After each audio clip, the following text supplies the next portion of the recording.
Bismillahirrahmanirrahim. Assalamualaikum warahmatullahi wabarakatuh. Perkenalkan, nama saya Yuni Kartika. Saya dari kelas 5 FPAI UIN Sunan Gunung Jati, Bandung. Nah, berdirinya saya di sini, saya ingin menyampaikan materi yang akan saya bahas, yaitu peran sosial, edukatif, dan profesi sebagai seorang guru. Nah, teman-teman, seperti yang kita tahu bahwa guru sebagai pendidik profesional dengan tugas utama yaitu mendidik, mengajar, membimbing, mengarahkan, melatih, dan tidak lupa untuk memberi nilai untuk para evaluasi peserta didik. Nah, pada pembahasan yang pertama ini yaitu tentang peran guru di sekolah. Namun, kalian perlu tahu bahwa peran guru tidak hanya mengajar saja, namun guru juga harus mendisiplinkan siswanya yang ada pada lingkungan sekolah yang diwajibkan untuk patuh dengan aturan yang ada di sekolahnya masing-masing. Oh iya, guru juga bisa menjadi wali kelas loh, karena guru tidak hanya mengajar pada satu mata pelajaran saja, tetapi juga bertugas sebagai pengelola kelas, dan salah satunya penting yaitu menyusun struktur kelas seperti ketua kelas, bendahara, sekretaris, dan struktur-struktur lainnya. Oh iya, selain itu guru juga harus melatih murid, mengevaluasi pelajaran para siswanya agar tidak lupa untuk memberi penilaian, karena nilai pada ujian di sekolah itu sangat penting, berfungsi sebagai patokan seorang murid yang dapat memahami materi pelajaran yang telah diberikan kepada para guru. Nah, dengan adanya nilai tersebut, murid juga wajib mengetahui di mana letak kesalahannya dalam memahami materi tersebut. Nah, seperti yang kalian tahu, tugas seorang guru di sekolah itu sangat mulia sekali. Sehingga sebagai siswa harus menghormati para guru. Karena ini sebagai bentuk terima kasih terhadap guru yang sudah bersusah payah untuk memberi dan mengajari kita pelajaran. Oh iya, dan saya akan membahas yang kedua, yaitu peran guru di lingkungan masyarakat. Emang ada peran guru di lingkungan masyarakat?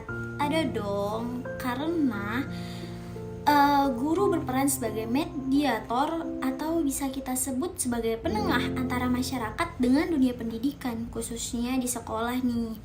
Nah, kaitannya ini guru akan membawa dan mengembangkan berbagai upaya pendidikan di sekolah ke dalam kehidupan masyarakat, dan juga akan membawa kehidupan di masyarakat ke sekolah. Terus, kedudukan guru sebagai seorang teladan dan fungsi tanggung jawab moral di masyarakat menjadi tugas yang begitu berat. Kenapa?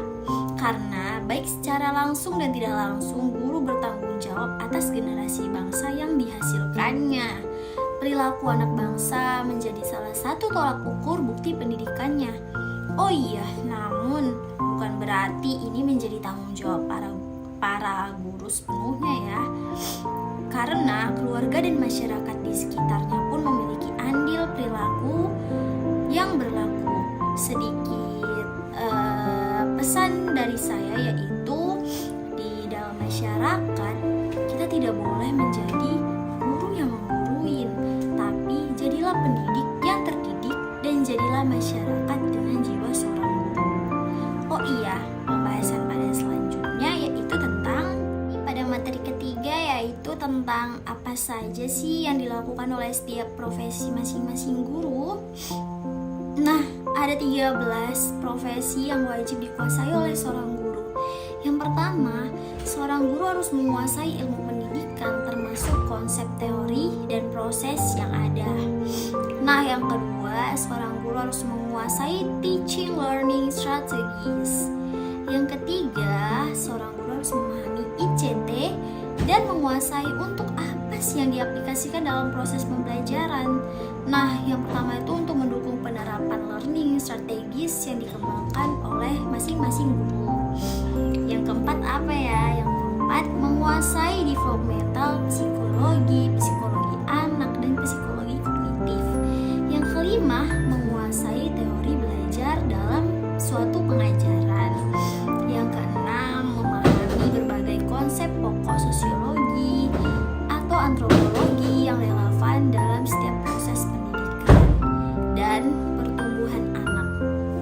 Oh iya, yang ketujuh itu menguasai bidang studi tertentu dengan tugasnya sebagai guru pada suatu jenjang persekolahan tertentu.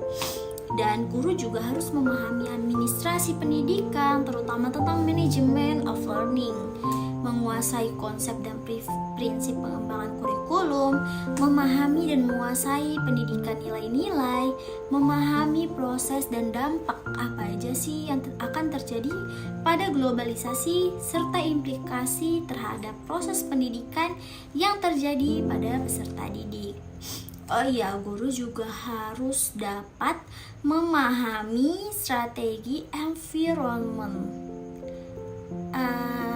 Kenapa? Karena berpengaruh terhadap proses pendidikan peserta didik. Dan yang terakhir, sebagai seorang guru juga harus memahami peran dan pengaruh aspek sosial. Kenapa? Karena ekonomi terhadap proses pendidikan itu sangat penting. Dan kita lanjut ke materi yang keempat. Pada materi keempat, saya akan menjelaskan tentang perspektif peran guru sebagai sosiologis. Nah, peran guru di sini sebagai penengah, penyemangat, penggerak kegiatan masyarakat dan menyalurkan pemikirannya untuk memecahkan masalah yang ada pada di masyarakat. Nah, perannya juga harus mengajar pada peserta didik masyarakat terpencil mengenai ilmu pengetahuan yang memang dibutuhkan pada setiap pendidikan. Oke, mungkin itu saja yang bisa saya tampilkan. Apabila ada kekurangan dan kesalahan dalam sebuah pengucapan,